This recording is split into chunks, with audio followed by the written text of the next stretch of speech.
My name is Calvin Echols, and I'm going to be presenting on how to stay safe online today. So,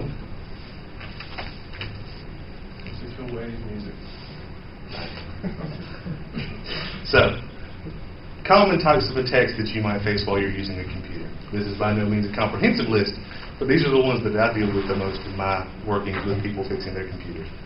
You have software-based threats, which are viruses, trojans, worms, rootkits, software-based things. Then you have network-based threats, which are botnets, phishing, man-in-the-middle attacks, where people pretend to be different parts of the network to get you to funnel traffic through them instead of the actual equipment that it's supposed to go through. And then, my favorite, social engineering, where you don't actually even have to use a computer. You can just trick people into giving you sensitive information.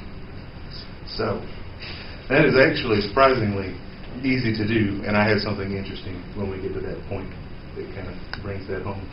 So, then you kind of ask yourself, well, I've heard of viruses and malware and spyware and bloatware and adware, and people tend to make a lot of names, but it basically comes into these categories.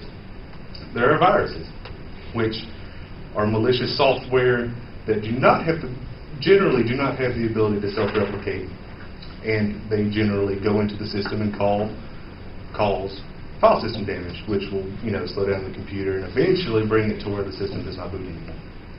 Then there are Trojan viruses. Trojan viruses pretend to be useful software, like a free YouTube video downloader or rip music from YouTube, or generally things you shouldn't be doing anyway.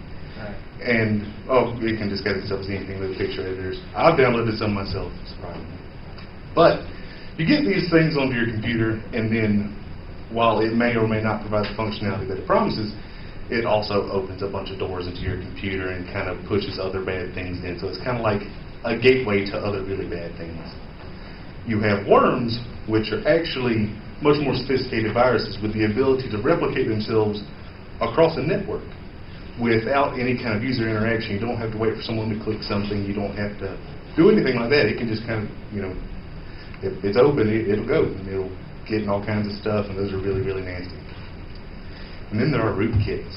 Rootkits essentially, for the most part, just kind of like make it harder to tell that your system has been compromised. It'll hide details from antiviruses if you have a bad antivirus.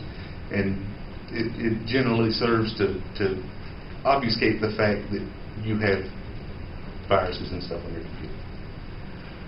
So, that is essentially what there is to software-based threats. Then you get into the more interesting threats, network-based threats, and you have botnets. Botnets are probably one of the scariest kinds of attacks that you can come under, because essentially a botnet can take complete control of your computer. It can keylog everything you do. They can use your computer to commit crimes. All kinds of things. And there have been some cases in the news where people have a pretty hard time proving that it wasn't them, because it's in their house and they live alone and no one else has access to the computer, and they really have to strive to prove that, hey, I didn't, download all that illegal material. Don't put me in jail. So the botnets it's a virus that gets into your computer and then gives control of the system to the bot master, or the person who pretty much administrates the bot network, and these can be used for other cyber attacks like denial of service attacks. They are what send out the vast majority of the spam that goes out through email. And as you can see in the table down there, it's just a ridiculous amount, like obscene. And as the table shows, the top one on the list, which was created in May of 2009, has an estimated 30 million computers under its control and has the ability to produce 3.6 billion spam messages a day. That's a lot. And it just goes down from there. And the Conflicker virus, which I remember cleaning that off of a lot of computers, that was a particularly nasty virus, and it can send out 10 billion messages a day, which again is just staggering. So when you get all those enhancement emails talking about buying stuff from Russia super cheap and all that other stuff, it was probably sent by one of these. And of course you do not buy things from links like that. That is not a good idea.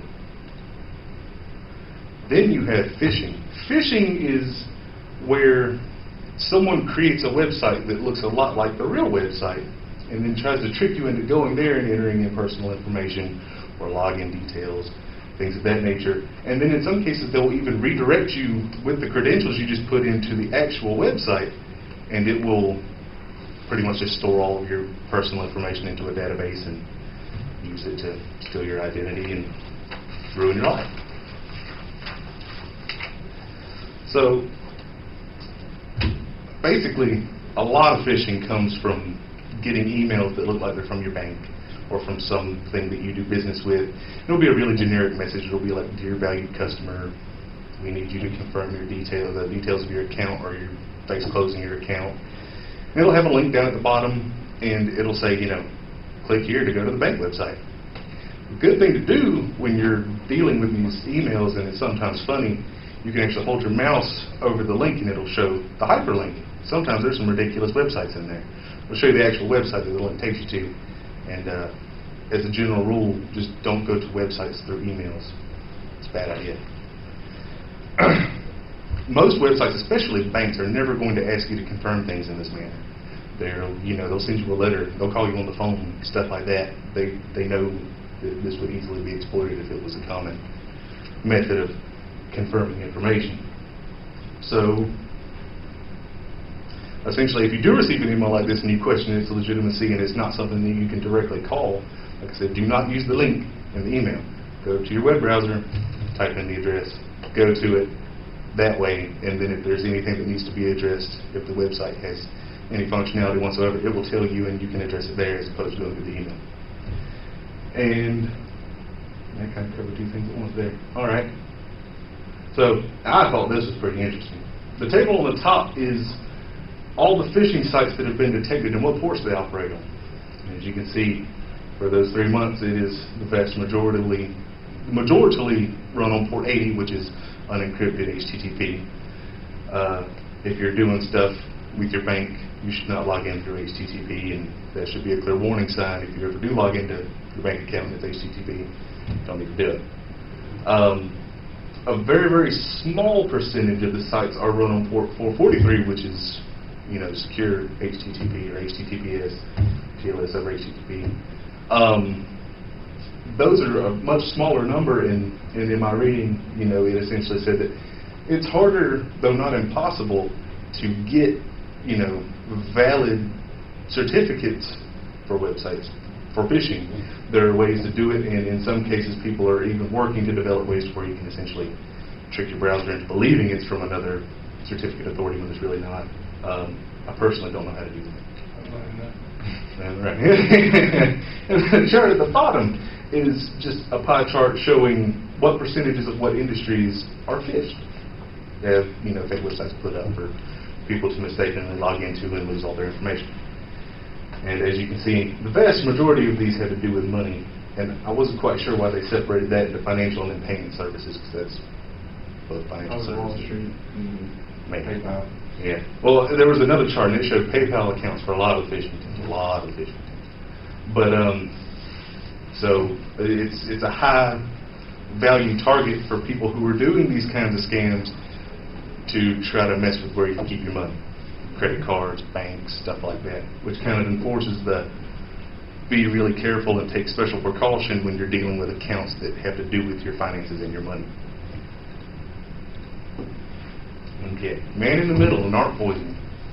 This is essentially where an attacker targets you and wants your traffic, so they essentially send a fake art packet to the router saying that, whatever they want to impersonate, well, that's my MAC address, or the machine access code, like the address for that particular machine, so it's going to search you out on the network. So as the picture shows, I thought this was a great picture. You have a person connecting to the internet, and the green line is the original connection. Then you have the attacker at the bottom, whom has sent an art packet to whatever device is facilitating this connection, saying, hey, I'm the new router, and then essentially when the victim then again tries to send information to the web server, it's going to send it to the new router, which is the attacker, which will then forward the information to whatever you're sending it to.